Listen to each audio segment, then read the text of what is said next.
ಇನ್ನು ಬೆಂಗಳೂರಿನಲ್ಲಿ ಈಗ ಮತ್ತೆ ಚಿರತೆಯ ಹಾವಳಿ ಜಾಸ್ತಿ ಆಗ್ತಾ ಇದೆ. ಹೊರವಲಯದಲ್ಲಂತೂ ಅಲ್ಲಲ್ಲಿ ಕಾಣಿಸ್ಕೊಳ್ತಾನೆ ಇದೆ ಚಿರತೆ. ಬೆಂಗಳೂರಿನ ಅಂಜನಾಪುರದಲ್ಲಿ ಚಿರತೆ ಕಾಟ ಜಾಸ್ತಿ ಆಗಿದೆ. ಕಗ್ಲಿಪುರ ಅರಣ್ಯ ಅಧಿಕಾರಿಗಳ ತಂಡ ಈಗ ಕಾರ್ಯಾಚರಣೆಯನ್ನ ನಡೆಸ್ತಾ ಇದೆ ಚಿರತೆಯ ಸೆರೆಗೆ. ಬಿಡಿಎ ಬಡಾವಣೆಯಲ್ಲಿ ಕಾರ್ಯಾಚರಣೆ ಮಾಡಿದೆ ಅರಣ್ಯ ಇಲಾಖೆ ಸಿಬ್ಬಂದಿ.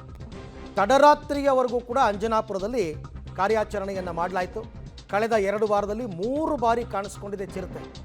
ಮನೆ ಒಳಗೆ ಮನೆ ಹೊರಗೆ ಎಲ್ಲ ಕಡೆ ಚಿರತೆ ಸೆರೆಗೋಸ್ಕರ ಬೋನ್ ಇಟ್ಟು ಕಾದಿದ್ದಾರೆ ಸಿಬ್ಬಂದಿ. ಇನ್ನೂ ಕೂಡ ಬೋನಿಗೆ ಬಿದ್ದಿಲ್ಲ. ಮೊನ್ನೆ ರಾತ್ರಿ ಕೂಡ ಅಂಜನಾಪುರದ G5 ಬ್ಲಾಕ್ನಲ್ಲಿ ಪತ್ತೆಯಾಗಿತ್ತು, ಕಾಣಿಸ್ಕೊಂಡಿತ್ತು. ಮನೆಯ ಕಾಂಪೌಂಡ್ಗೆ ಬಂದು ಹೋಗಿತ್ತು ಚಿರತೆ. CCTV ಫುಟೇಜ್ ಎಲ್ಲ ಇದೆ.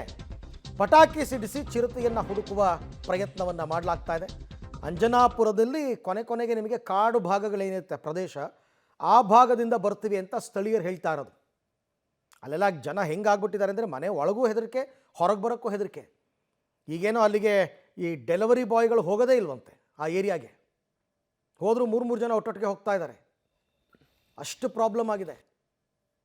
ಸೊ ಚಿರತೆ ಅಲ್ಲಿ ಈಗ CCTV ಫುಟೇಜ್ ಎಲ್ಲ ನೀವು ನೋಡ್ತಾ ಇದ್ದೀರಲ್ಲ, ಅಲ್ಲಿ ಕಾಣಿಸ್ಕೊಂಡಿರೋದ್ರಿಂದ ಚಿರತೆ ಸೆರೆ ಹಿಡಿಯುವ ಪ್ರಯತ್ನವನ್ನು ಕಗ್ಲಿಪುರ ಅರಣ್ಯ ಅಧಿಕಾರಿಗಳ ತಂಡ ಈಗ ಮಾಡ್ತಾ ಇದೆ. ಈ ಬಗ್ಗೆ ಮತ್ತಷ್ಟು ಮಾಹಿತಿ ನನ್ನ ಕೊಲೀಗ ಮಾರುತಿ ಅವರಿಂದ ಪಡ್ಕೊಳ್ಳೋಣ. ಮಾರುತಿ, ಈಗ ಬೋನ್ ಇಟ್ಟರೂ ಕೂಡ ಒಂದೇ ದಿನಕ್ಕೆ ಸೆರೆ ಸಿಗುತ್ತೆ ಅಂತಕ್ಕಂಥ ನಿರೀಕ್ಷೆ ಏನು ಇರಲ್ಲ. ಸೊ ಹೇಗಿದೆ ಈಗ ಅರಣ್ಯ ಅಧಿಕಾರಿಗಳ ಕಾರ್ಯಾಚರಣೆ?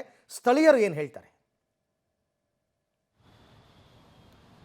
ಖಂಡಿತ ಅರವಿಂದ್, ಕಳೆದ ಫೆಬ್ರವರಿ 2ನೇ ತಾರೀಕು ಮೊದಲ ಬಾರಿಗೆ ಅಂಜನಾಪುರದಲ್ಲಿ ಚಿರತೆ ಪ್ರತ್ಯಕ್ಷ ಆಗುತ್ತೆ. ಚಿರತೆ ಕಾಣಿಸ್ಕೊಂಡ ನಂತರದಲ್ಲಿ ಸಾರ್ವಜನಿಕರು ಸಹಜವಾಗಿಯೇ ಆತಂಕಕ್ಕೆ ಒಳಗಾಗ್ತಾರೆ. ಇಷ್ಟು ದಿನ ಇಲ್ಲದಲೇ ಇರುವಂಥ ಚಿರತೆ ಈಗ ಎಲ್ಲಿಂದ ಬಂತು ಅನ್ನುವಂಥ ಒಂದು ಭಯ ಕೂಡ ಮೂಡುತ್ತೆ.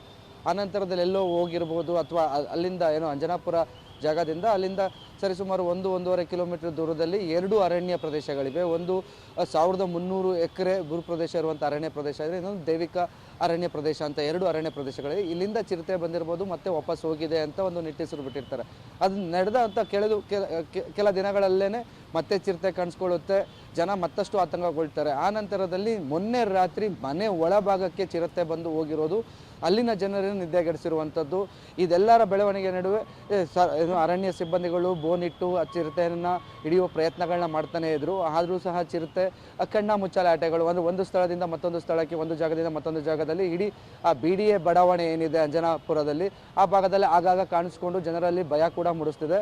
ಈ ಹಿನ್ನೆಲೆಯಲ್ಲಿ ಅರಣ್ಯ ಸಿಬ್ಬಂದಿಗಳು ನಿನ್ನೆ ರಾತ್ರಿ ಮೊನ್ನೆ ಎಲ್ಲಿ ಚಿರತೆ ಪ್ರತ್ಯಕ್ಷ ಆಗಿತ್ತು ಅದರ ಹಿಂಭಾಗದಲ್ಲಿ ಮತ್ತು ಆ ಮನೆಯ ಅಕ್ಕಪಕ್ಕದ ಜಾಗಗಳಲ್ಲಿ ಮತ್ತು ಇಡೀ ಬಡಾವಣೆಯ ಸುತ್ತಮುತ್ತ ಇಡೀ ರಾತ್ರಿ ಕಾರ್ಯಾಚರಣೆ ಮಾಡಿ ಪಟಾಕಿ ಸಿಡಿಸಿ, ಅಂದರೆ ಎಲ್ಲಾದರೂ ಏನು ಬಿಲಗಳಲ್ಲಿ ಅಥವಾ ಪೊದೆಗಳಲ್ಲಿ ಚಿರತೆ ಔಸ್ಕೊಂಡಿದ್ರೆ ಎದ್ದು ಈಚೆ ಬರಲಿ. ಯಾಕಂದರೆ ರಾತ್ರಿ ಹೊತ್ತು ಸಂಚಾರ ಮಾಡ್ತಿದೆ ಅನ್ನುವಂಥ CCTV ವಿಡಿಯೋಗಳು ವೈರಲ್ ಆದ ಹಿನ್ನೆಲೆಯಲ್ಲಿ ರಾತ್ರಿ ಸಂಚಾರ ಮಾಡಿರೋ ದೃಢಪಡಿಸ್ಕೊಂಡಂಥ ಅರಣ್ಯ ಸಿಬ್ಬಂದಿಗಳು ಇಡೀ ರಾತ್ರಿ ಕಾರ್ಯಾಚರಣೆ ಮಾಡಿದ್ದಾರೆ. ಬೋನನ್ನು 2 ಭಾಗದಲ್ಲಿ ಬೋನ್ ಇಟ್ಟು ಕಾಯ್ತಿದ್ದಾರೆ. ಮತ್ತೊಂದು ಕಡೆ ಪಟಾಕಿಗಳನ್ನ ಸಿಡಿಸಿ ಎಲ್ಲಾದರೂ ಇದ್ದರೆ ಅದು ಈಚೆ ಬಂದಾಗ ಅದನ್ನು ಸೆರೆ ಹಿಡಿಯುವಂಥ ಪ್ರಯತ್ನ ಪಡ್ಬೋದು, ಅಥವಾ ಅದನ್ನು ಕಾಡಿ ಕಳಿಸುವಂಥ ಕೆಲಸ ಮಾಡ್ಬೋದು ಅನ್ನೋ ನಿಟ್ಟಿನಲ್ಲಿ ಕಾರ್ಯಾಚರಣೆ ಮುಂದುವರಿಸಿದ್ದಾರೆ.